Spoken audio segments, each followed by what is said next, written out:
इस देश में दूसरी बार विभाजन की नौबत आई है और वो भी वैचारिक विभाजन की। एक बार कांग्रेस इस देश का भौतिक विभाजन कर चुकी है। हिंदू मुस्लिम आधार पर देश का बंटवारा हुआ। एक घिनौनी राजनीति के चलते, जिसके पीछे असली लक्ष्य वोट बैंक है। ओबीसी आरक्षण कभी 4.5% की बात तो कभी 9% की बात, और इसमें निशाना उत्तर प्रदेश है। वोट बैंक की राजनीति है, निशाना उत्तर प्रदेश है और इसके पीछे संविधान, कानून, सारी मर्यादाओं को, सामाजिक समरसता, सारी मर्यादाओं को ताक पर रख दिया है। इसमें आश्चर्यजनक बात यह है कि जो नेता पिछड़ों के मसीहा कहलाते हैं वह भी चुप हो गए। चाहे लालू हो, चाहे मुलायम हो, मायावती हो या कोई भी हो, वह भी इस विषय के ऊपर चुप्पी साध गए हैं। सच्चर कमेटी की जो रिपोर्ट है, जिसने मुस्लिमों की दुर्दशा का वर्णन किया है, उस रिपोर्ट के आधार पर यदि देखा जाए तो सर्वाधिक विकास यदि किसी राज्य ने किया है, जहां मुसलमानों को माना गया है कि 10 साल में प्रगति में भागीदारी का अवसर मिला, वो राज्य तो गुजरात निकला, जिसने अलग से मुसलमानों के लिए किसी आरक्षण की घोषणा नहीं की। जो मुस्लिम विचारधारा है, मुस्लिम मजहब की, उसमें आपस का भाईचारा सबसे महत्वपूर्ण अंग है। इसलिए अलग से जातिगत आधारों पर आरक्षण देना, इसमें मुस्लिम समाज की जो मूल तत्व है, उस संप्रदाय का जो मूल तत्व है, यह उसके भी विरुद्ध है। इसलिए मुस्लिम तबके के जो नेता हैं उनको इसमें आगे आना चाहिए, क्योंकि ये इस्लाम के मूल तत्व के विरुद्ध है। यानी जिन पर यदि मुस्लिम समाज आरक्षण को स्वीकार करता है तो इसका अर्थ है कि उन्होंने आपसी भेदभाव को अपने समाज में स्वीकार कर लिया, तो फिर उनको इस्लामिक दायरे से बाहर आना होगा। क्योंकि जातिगत आधारों पर भेदभाव हिंदू समाज में रहा है और यही आधार बना था आरक्षण का, कि सहस्राब्दियों से हिंदू समाज में जातिगत व्यवस्था रही और उसमें वर्ण व्यवस्था और जाति व्यवस्था के कारण कुछ समाज पीछे छूट गए। कुछ अव्यवस्थाओं के कारण उनको समानता के स्तर पर लाने के लिए आरक्षण की बात बाबा साहब अम्बेडकर ने कही और समग्रता के साथ इसके बारे में सोचा। लेकिन उस समय पर भी जब मुस्लिम समाज को धर्म के आधार पर आरक्षण देने की बात आई, तो जो नेहरू जी ने कहा, वो मैं यहां कोट कर रही हूं। नेहरू जी ने कहा था कि,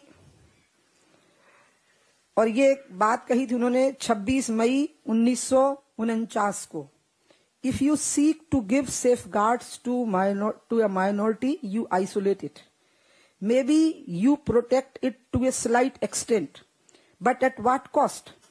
eight the cost of isolating and keeping it away from the main current. ये बात नेहरू जी ने कही थी। और जैसा उन्होंने कहा था कि may be you protect to a slight extent, उस पर मैं कह सकती हूं कि उससे ज्यादा प्रोटेक्शन तो गुजरात में मिल गया उनको आर्थिक आधारों पर। जो विभिन्न सर्वेक्षणों की रिपोर्ट यही कहती है कि सर्वाधिक प्रगति तो वहां हुई है।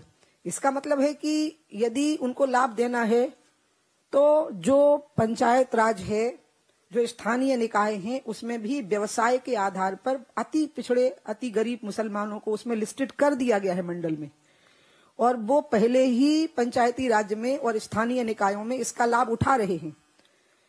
इसलिए ठीक उत्तर प्रदेश के चुनाव के पहले इसकी घोषणा करना, ये कांग्रेस की विभाजनकारी घिनौनी मानसिकता है। ये धार्मिक आधारों पर लोगों के साथ में खिलवाड़ करना चाहते हैं, धार्मिक आधारों पर एक बार फिर से देश को बांटना चाहते हैं। एक राज्य में 1-2% वोट बढ़ाने के पीछे इतनी घिनौनी हरकत की मैं निंदा करती हूं और हमारी पार्टी निंदा करती है। और मैं मुस्लिम समाज को भी कहूंगी कि वो भी इस संबंध में आगे आए और कांग्रेस की निंदा करें, क्योंकि कांग्रेस ने मुस्लिम भाईचारा, जो मुस्लिम संप्रदाय का मूल तत्व है, आपस का भाईचारा, उसके विरुद्ध है। ये संविधान के विरुद्ध है, क्योंकि धार्मिक आधारों पर आरक्षण उसी देश में संभव है जिसमें शासन व्यवस्था धर्म आधारित है। हमारे देश की जो शासन व्यवस्था है वह सेक्युलर है, धर्म आधारित नहीं है। सर्वधर्म संभाव की विचारधारा पर आधारित हमारी स्टेट है। हम रिलीजियस स्टेट नहीं है, हम एक सेक्युलर स्टेट हैं।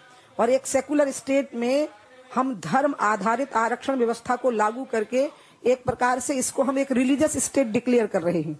तो क्या कांग्रेस इसको हिंदू स्टेट डिक्लेयर कर रही है? जबकि हम कहते हैं कि ये हिंदू नेशन है, लेकिन हिंदू स्टेट नहीं है।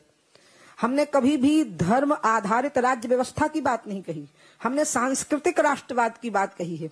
लेकिन कांग्रेस ने ऐसा करके क्या इसको एक हिंदू स्टेट का दर्जा देने की कोशिश की है, जिसकी वकालत हमने भी कभी नहीं की। और इसलिए इस मामले में मैं चाहूंगी कि पिछड़े वर्गों के नेता, चाहे वो किसी भी दल के हों, वो अपने मत को स्पष्ट करें और कांग्रेस अपने मत को स्पष्ट करे।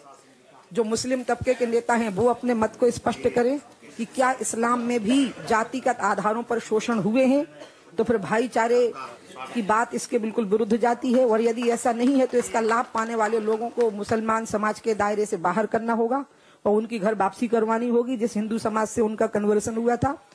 और चुनाव के ठीक पहले इस घिनौनी मानसिकता को पैदा करना और पिछड़े वर्गों का हक मारना।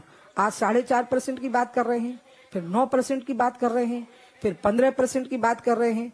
भारतीय जनता पार्टी इसको बर्दाश्त नहीं करेगी और हम एक बहुत बड़ा व्यापक जन आंदोलन देश में खड़ा करेंगे। भारतीय जनता पार्टी सड़क पर भी लड़ेगी, संसद में भी लड़ेगी, कांग्रेस के घिनौने चेहरे को हम सामने लाएंगे। NDTV's cricket app, Android and iPhone, fastest scorecard, special analysis, and much more. Download free. ndtv.com/apps.